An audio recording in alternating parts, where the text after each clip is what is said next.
All right, guys, welcome back to Talk Breasty to Me, featuring the Shitty Titty Talk. Today we have a special guest, Vincent O'Shana. Hello. This is Vincent.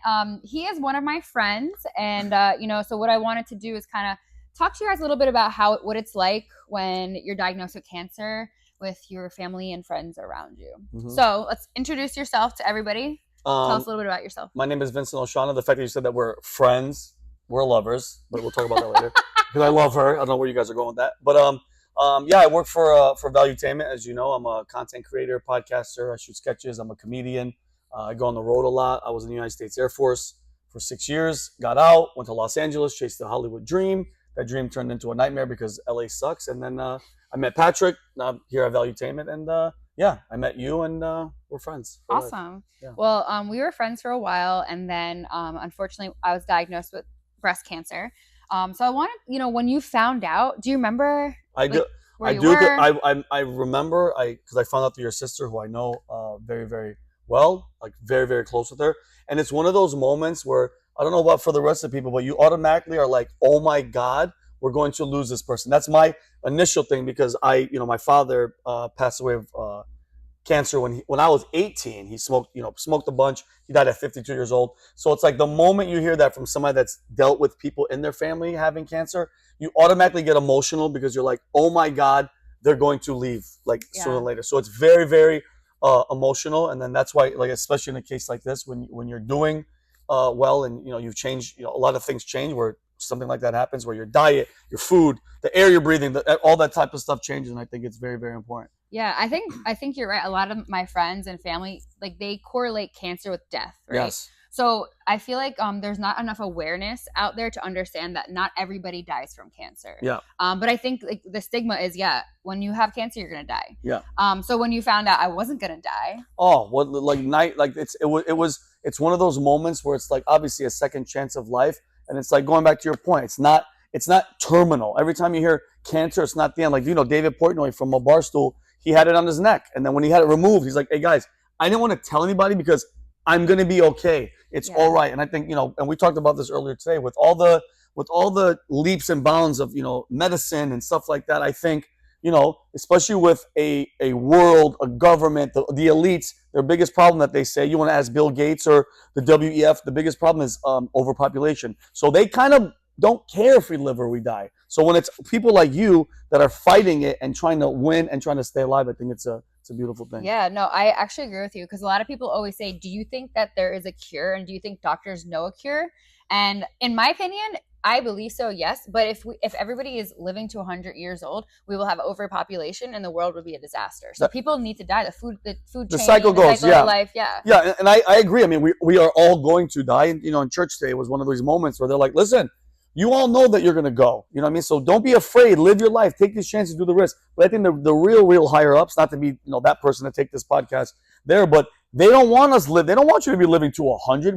They think that we're sucking up all the natural resources. I mean, look at Elon Musk. He's trying to get us on freaking Mars to leave this place. But I think what you're doing with being smart and you're educating people that, listen, the food that you eat and everything that you have, your lifestyle has to change to beat a system that literally wants you to die. That's what I wanted to ask you. From all your education, knowing about the disease, your father passing away from it, what do you think? Where do you think all this cancer is coming from, especially for people in the younger age? Great. To be honest, the vaccines, the air that we're breathing. If you think about it, and by the way, the drinking, the alcoholism, which came in my family. My father smoked 3 packs a day, which is bananas. Anytime I see somebody smoking now, it literally gets me disgusted. But think about it, Crystal. The air that you breathe, I have to have air purifiers in my house.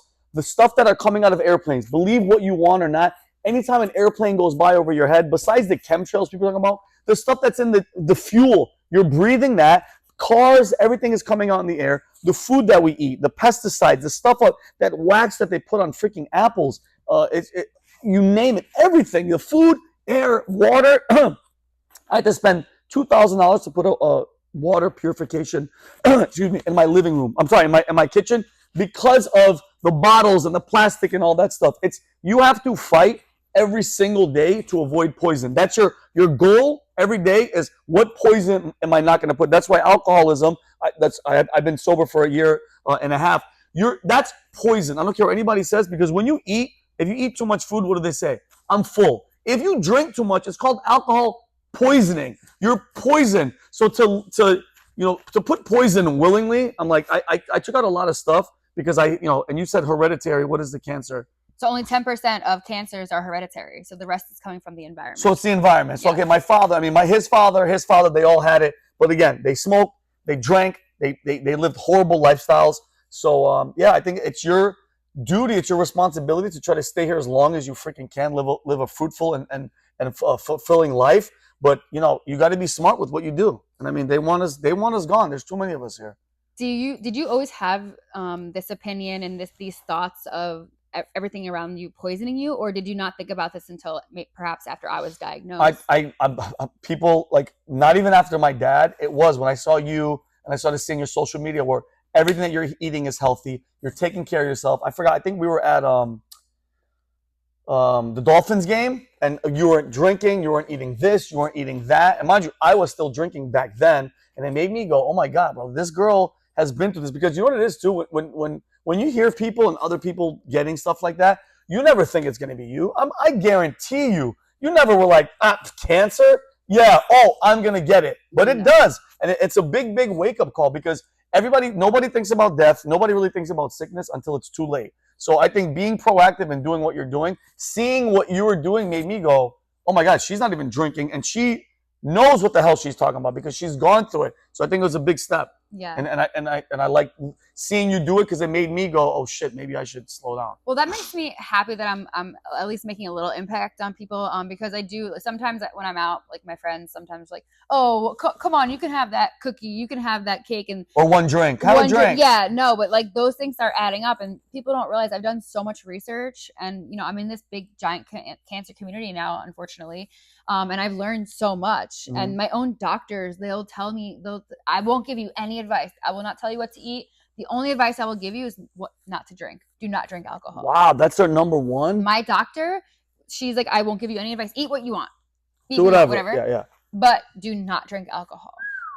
So for my favorite main doctor, to tell me that really kind of put things in perspective for me. And then I did my own research after she said that. I'm like, why is she saying that? Mm-hmm. I looked it up. It's literally what you said. You're poisoning yourself. Poisoning yourself. Yeah. We've been sober almost the same amount of time. I've been sober since May of last year. Mine was May 31st. I was diagnosed in May. Oh, wow. Yeah. What's up, baby? Hey, I was diagnosed in May. Mm-hmm. So I think my sister, Sam, my brother-in-law, he doesn't drink, but my sister doesn't drink either now. Mm-hmm. I think I'm starting to finally realize people are changing. A lot of my friends, they might drink here and there, have a glass of wine, whatever. But I feel like my community, a lot of people around me are now kind of taking my advice. And honestly, I feel amazing. I was just going to ask you, like, do you feel like, besides that, the pressure early on, and this is for all the people out there that are like, nah, I can't, and it's so fun, but name one time, especially when you're getting older, that drinking, and then when you woke up, you felt like great. People are taking pills and this and that. It's like, at the end of the day, and I get it, wine, a glass, if you can be that person. But if by the way, if I went out, it was shots and this, and then I'd go to McDonald's and I ate crappy food. It's just not worth it. And it's getting you, how long did it take you to get used to being out and not having to be drunk to have fun? I mean, for me, it's different because I was presented with death, right? Yeah. I have PTSD now. Like, mm-hmm. I almost died. Yeah. I could have died. Yeah. So for me, it's easier to get rid of it because I feel like if I drink again, I'm going to get cancer again. Mm-hmm. So for me, it was easier to not drink, but for somebody else just to kind of cut it off cold turkey like yourself, I'm sure it's a little bit different because when you go out, everybody else is doing it and you're kind of like sitting there, but you're fun. I'm pretty fun. I can have fun no matter what I do. Yeah. And hot fun. And you're fun and hot. So I think, obviously it's not as fun. Sometimes I'm like, damn, I wish I can rip a tequila shot. Of course. And, go twerk right now on top of that stage. But I mean, you can still twerk, which I'm pro twerk. Go for it.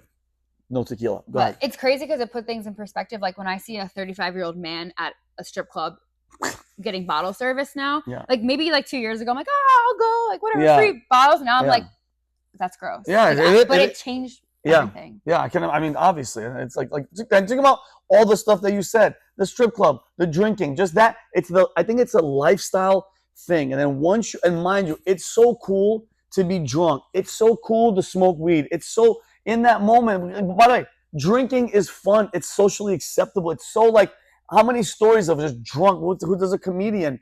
Bert Kreischer, I think. He's like, but if anybody tells you to stop drinking, what are you, stupid? Keep going. And I feel great. It's like, no, no, no.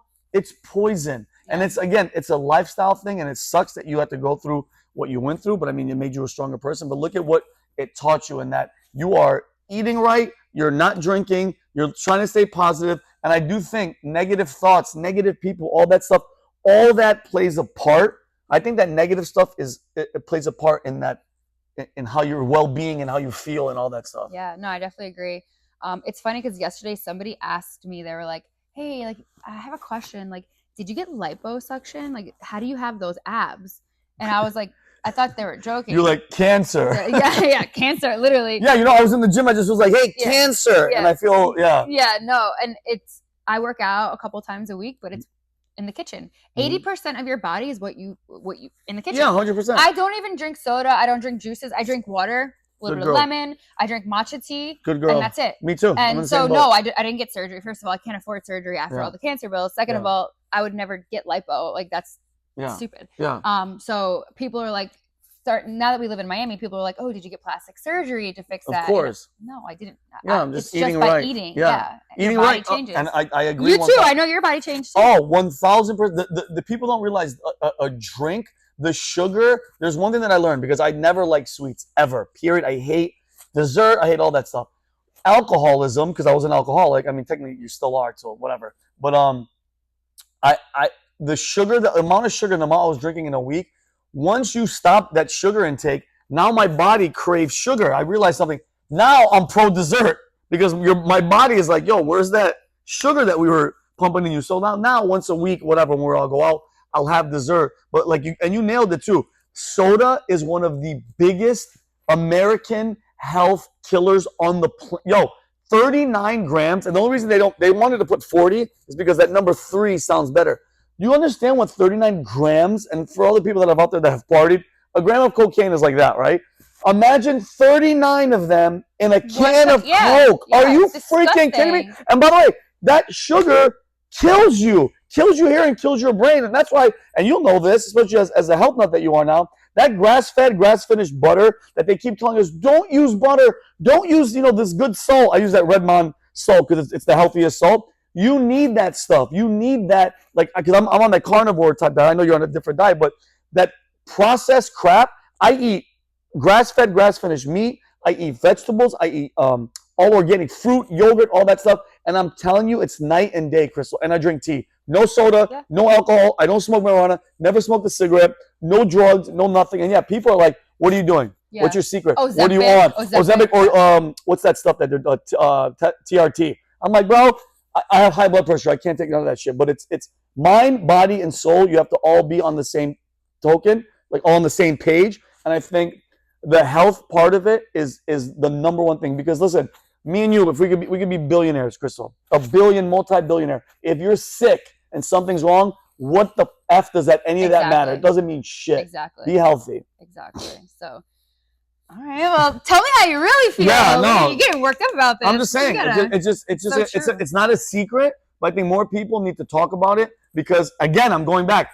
The powers that be don't want me and you here. Period. They want us to just recycle, get the hell out of here. We live too long. We're soaking up all the natural resources. So it's up to you. Like do your due diligence, do the research.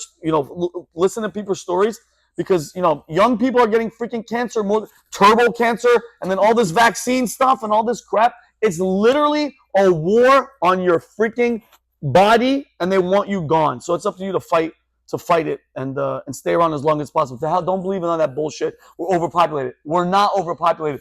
Elon Musk even said, have you ever gotten a plane from Florida to LA? Look at all the land. You could literally throw anything you want out the window. The odds of you hitting a human being are next to 0. So we can stay as healthy as you can and stay here as long as you possibly can. I love it. So I think that's the moral of the story. Yeah. Take care of yourself and the world will take care of you. Yeah, exactly. And hopefully, I personally think that they do have a cancer a cure out there, but until they give it to us, keep doing what Crystal here does. Take care of yourselves, and by the way, and stay positive too, because I don't think stay positive in any sense, because at the end of the day, especially as two Christians that go to church, I went to church. I know you didn't because we shot a video. but I did pray for you.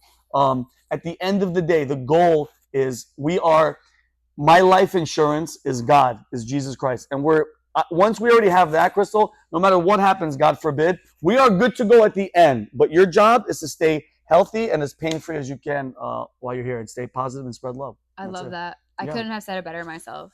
No, that's why we have each other. And by the way, I'm keeping these glasses. No! What? Just kidding, you can have them. Yeah, like, no. And guys, They're VIP. Steph, missed you. I wish you were here. this is where we